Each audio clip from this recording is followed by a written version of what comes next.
Hello friends, today we will discuss one topic in ancient India.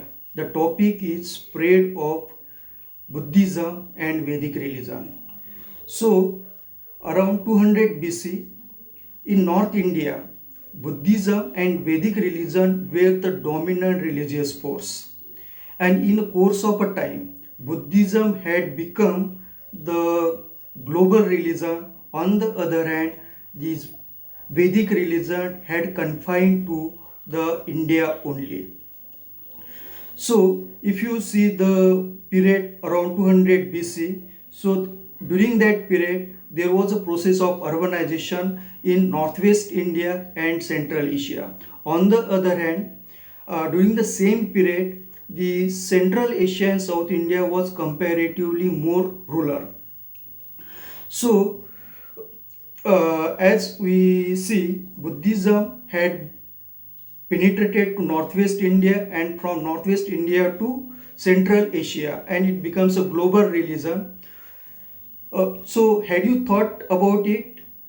Why didn't Vedic religion spread to northwest India and Central Asia? So there are many reasons for that, but one important reason which we had always ignored, that is the origin of religion. So Buddhism had a different origin, Vedic religion had a different origin. So Buddhism is a product of urbanization. Buddhism had originated in the urban economy. So obviously the principles or tenets of Buddhism had the urban economic origin, and Vedic religion had originated in rural economy, in tribal economy. So the principles or tenets of Vedic religions are different. Now when both religions were trying to spread, so Buddhism spread to northwest India and from northwest India to Central Asia. So why did it spread to northwest India and Central Asia? It is because of the tenets of the Buddhism. So the tenets of Buddhism were more favorable to spread in northwest India and Central Asia.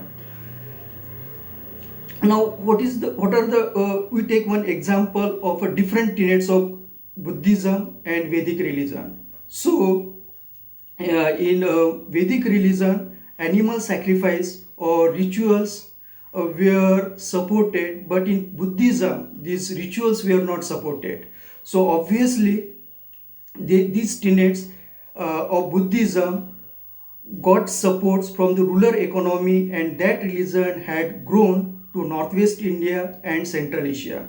On the other hand, the tenets of Vedic religions did not get much supports from the economy of northwest India and Central Asia, so it could not spread to the Central Asia. On the other hand, if you see the tenets of Vedic religions, that tenets of Vedic religion had more support from the economy of Central India and South India. Take example, for example, Vedic religions were supporting the animal sacrifices, and these animal sacrifices could be performed in Central India, where we find the more tribal economy or rural economy, and automatically these peoples had given their support to these rituals, and that has supported to spread the Vedic religion in Central India and South India. So that way we can explain that Vedic religion did not spread to northwest India or Central Asia. It is because of the different tenets of Buddhism and Vedic religion, or we call it later on Hinduism. Thank you.